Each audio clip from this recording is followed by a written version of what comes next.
bender's hot, ready to go. Let's bend a piece of wood.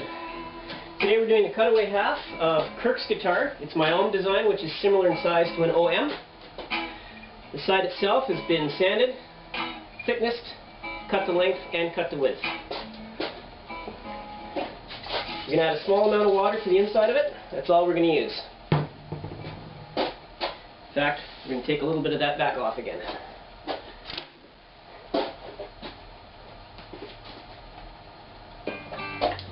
So, we start by opening the bender up and bring the outside slat around.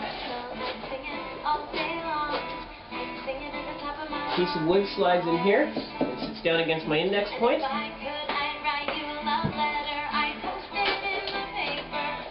And we tighten up the clamp.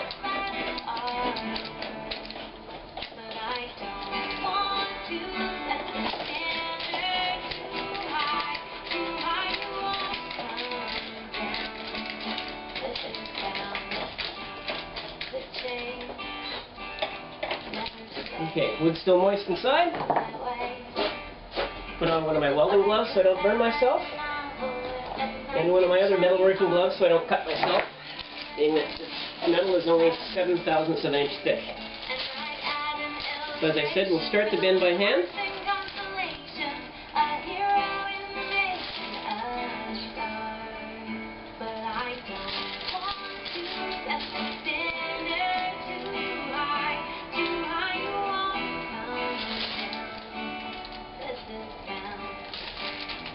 Nice gradual pressure on there.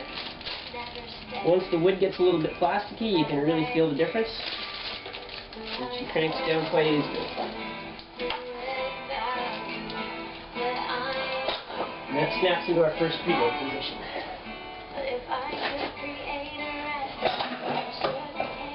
Okay.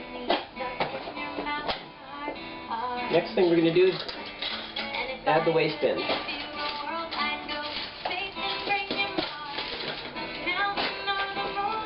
We add the call clamp here.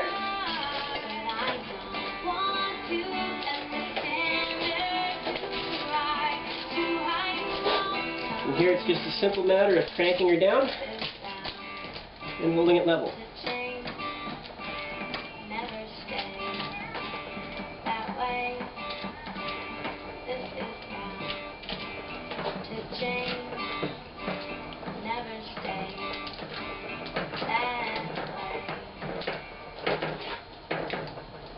As you can see, there's a fair amount of tension on that bottom spring that's resisting the clamp, which is exactly what supports the waist. And a quick tap with the hammer gets everything in alignment. Okay, that's down good and tight, waist is done. The next step here is to start on the cutaway section.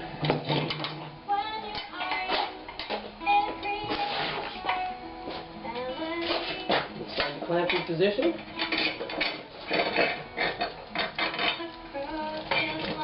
On the mounting bolts. This doesn't have to be tight, I just like to throw this nut on here so nothing lets go or moves or slides on me later. From there it's fairly simple. I'm going to bring this down. And the key here is I want lots of tension on my top sheet here because I'm particularly worried about snapping right in this section here. The radius of the bend over the Venetian cutaway is about 1 1/4 of an inch, which is pretty tight. So I'm going to add a little bit of downward pressure and then slowly pull it this way.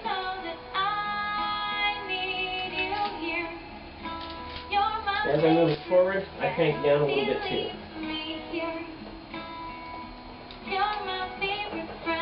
So once I get about halfway, I'm nice and tight and I've accomplished the most dangerous part of the bend here. And you can see the preload on my top slat springs is getting pretty high. So what we're going to do is take that and now interlock it to where it is with the bottom set of springs. We'll go a little bit further. Everybody here is now at maximum extension. So we're going to move it to the second stop. You can see now the downward force isn't necessary so much because we've crossed this hump. So what I want to do is I want to elevate the springs to here so I'm pulling in a straight direction.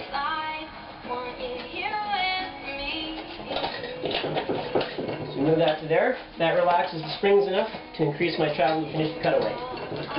Now all I have to do is crank this puppy down most of the way. Again, quick tap with the hammer just to make sure that the bottom piece of this caul is sitting flat against the cutaway section. And from there, finish the cutaway. One more tap, another half crank, and we're pretty much there. Put my temperature probe back in. Basically now I'm going to set my timer for 10 minutes and let things cook at about 300 degrees or just underneath. Once we've cooked for 10 minutes, I'm going to let it cool down completely. I'm going to turn it back on again, bring it up to full temperature, cook for another 10 minutes, let it cool down completely, and then we'll come back, turn the camera on, and we'll see what we've got. Okay, here we go. It's later in the day. We bent it, we let it cool down. I cycled the heat a second time. Let's take it apart and see what we get. First thing, undo your spring tension here. If you leave the spring tension on, everything explodes when you take it apart.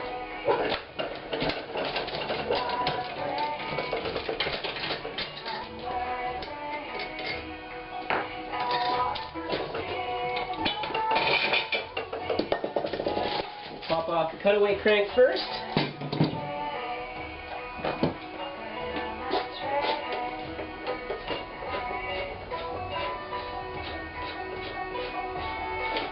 Back off the butt clamp.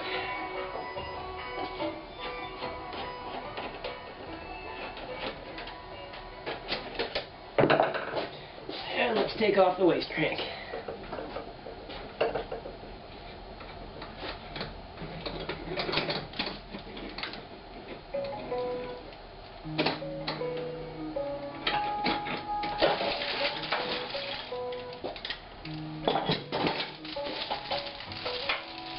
Pull back our top layer.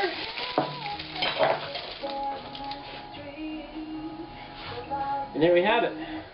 One bent side. No crushing or deformity through the tight curve here.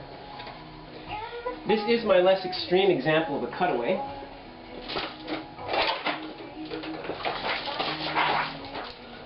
As you can see, I have a little bit of an insert in here which kind of fills in some extra space. To show you how versatile this bender design actually is, this is my deep cutaway version, the very tight cut here, and the second one through here, and as you can see it managed that bend with no issues whatsoever. There you have it, the modified bender for doing cutaways.